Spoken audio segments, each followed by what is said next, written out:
On your next trip to Walmart, buy an inexpensive framed bulletin board in the office supply aisle. Take a piece of scrap fabric that is at least 3 inches larger than the bulletin board on all sides. Once you have trimmed the fabric, flip it all over once again so the fabric lies on top of the board. I found a product on Amazon that is an amazing upholstery hack. These upholstery tacks come in a long connected strip with a hole every 5 tacks. Take one of these strips and lay it along the inside of the bulletin board frame. Then take one of the separate tacks, place it into the hole in the tack strip, and gently tap it in with a hammer. Now flip the board over. Wrap the fabric around the frame to the back side and glue it down to the frame using a hot glue gun. Be sure to pull the fabric taut around the frame so there are no loose spots. After you glue an entire side down, let it dry and then cut off any excess fabric that is not glued down. Continue this process around the entire frame, folding the corners as you go and cutting off excess fabric. Once you hang your new upholstered bulletin board, use decorative push pins to hang important samples, photos of loved ones, reminder notes to yourself or your family, and anything that inspires you for future projects. I hope this inspired you to get a basic cork bulletin board, a decorative glow-up with scrap fabric, and this upholstery tack hack. Grab some pegboard hooks and shelves from your local dollar store and buy some inexpensive pegboards. Do you have leftover peel and stick wallpaper from wallpapering a wall or other project? Lay your wallpaper face down on a table and position the pegboards on the paper with a few inches of space between each pegboard. Outline each pegboard with a pencil and cut out each piece of wallpaper, including an additional inch outside the outline. With some sharp scissors, cut out the corners of the wallpaper. Peel the backing off the wallpaper and lay the pegboard face down on the sticky side of the paper. Press down firmly so you know the wallpaper is sticking. Wrap the outer edges of the wallpaper up and over the side edges of the pegboard.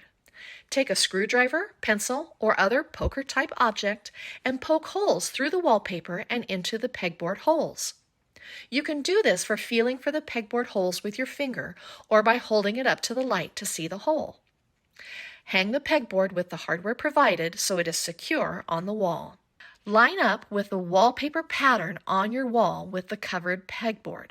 The hardest part is sometimes matching up the pattern on the wall, but once you find it, it is so fun to line it up and see the pegboard disappear into the matching pattern. Insert the pegboard hooks into the wallpapered pegboard to hold your keys, or hang a pegboard shelf to hold dryer sheets in your laundry room. Style with pretty home decor, or use to store functional items, or both. I hope this inspired you to create some inexpensive and stylish storage using Dollar Tree pegboard supplies and leftover wallpaper. Head to a hardware store and grab a very large piece of foam board.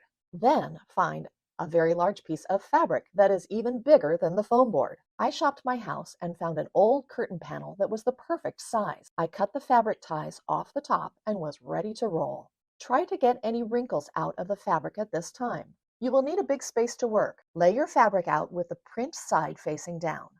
Then place the foam board on top of the fabric with at least 2 inches of fabric on each side of the board.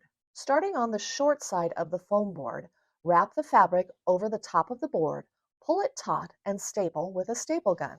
A hand stapler will work just fine for this. Pulling the fabric taut and laying a staple. Once the short ends are stapled, go to a long side of the board. Start in the center, pull the fabric firmly, and staple. Staple this side evenly back and forth until the entire side is stapled. Repeat the same process for the fourth side. Now take a whole bunch of command strips and apply them to the back side of the board around the entire perimeter. Don't apply to the fabric, just to the board itself. Peel off the back coverings from the command strips and get ready to hang this on the wall. You can hang this either horizontally or vertically, depending on your space. The pattern on my board made it perfect for vertical hanging. You now have an enormous bulletin board to use. I'm using mine in our mudroom as our family central communication board. Hang family names with a clipboard of the daily to-do list. Pin up a calendar, family photos, small shopping bags, inspirational quotes, and fun decorative items. I hope this inspired you to take some foam board and fabric and create your own huge bulletin board. So we're going to start this DIY with my new Creativity Organized by Jot from Dollar Tree. So we got 12 of these smaller pieces, and then we got some of these adhesion rinks. So we're going to start by flipping these over.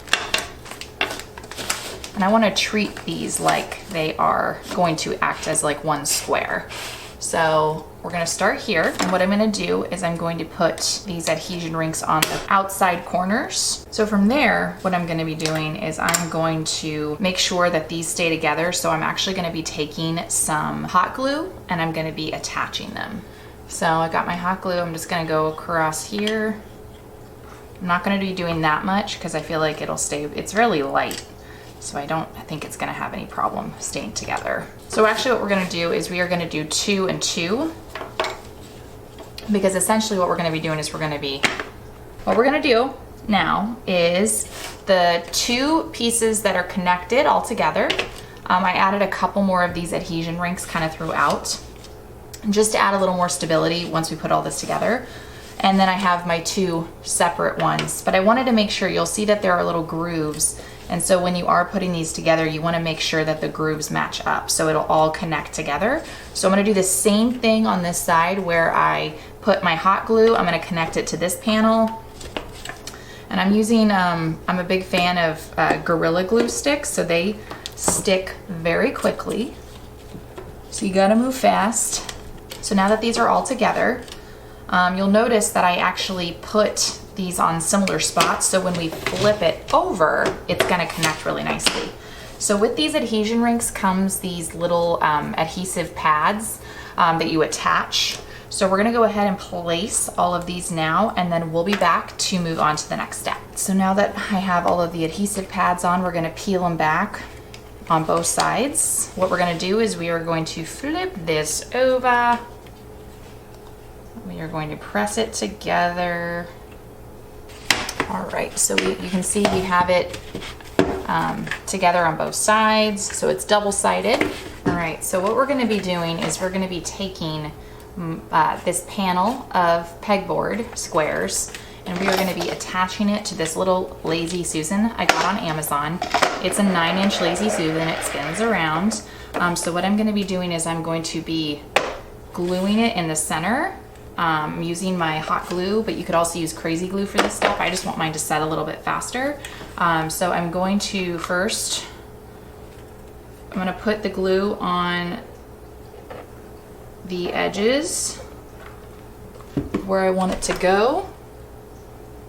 And I'm gonna clean off some of the excess hot glue that kind of came out. Don't burn yourself. Make sure it's cooled off a little bit before you do that. So now that this is all, attached and not going anywhere, I'm gonna set it aside really quickly because I wanted to show you a couple of the other accessories I got from Dollar Tree. So we have a set of 6 pegboard hooks, a square-shaped pegboard tray. I've got 2 pegboard shelves. By the way, all of this stuff comes in black too. So if black is like more of your aesthetic, you can find black versions of all of these. And then another set of pegboard hooks. I found a pegboard cup holder. The best approach I can think to take for this is to kind of not only have essentially the hooks and everything that I can use, but I also felt like it would be really helpful to basically pull out the tools that I want to use this for. So I'm going to use this cup part to store all my glue sticks. So I'm going to find the perfect spot for it, which I like down here, and then I'm just going to fill it up. Feeling good about how many glue sticks this thing holds. This is pretty much an entire pack. So we have our glue sticks set up now. The next thing I want to really focus on storing are things like the roller that I use. So, and then also like scissors. I have a hole punch. I also have another type of squeegee, so I have 2 squeegees. I open a lot of paint, so I've got a paint opener, a roller cutter. This is also from Dollar Tree, so highly recommend getting these. And I have a couple of these little, essentially weeders. I think that's what they call them. When you're trying to pull things up off of vinyl from your Cricut machine. So we're gonna kind of play around with this, and then when we come back, you're gonna see how handy this will be for storage. And there you have it. Here is my amazing DIY craft supply organizer that I made out of the new pegboard products from Dollar Tree. I hope you enjoyed this project and feel inspired to try it on your own. Thank you so much for watching Home Talk, and I will see you in the next one.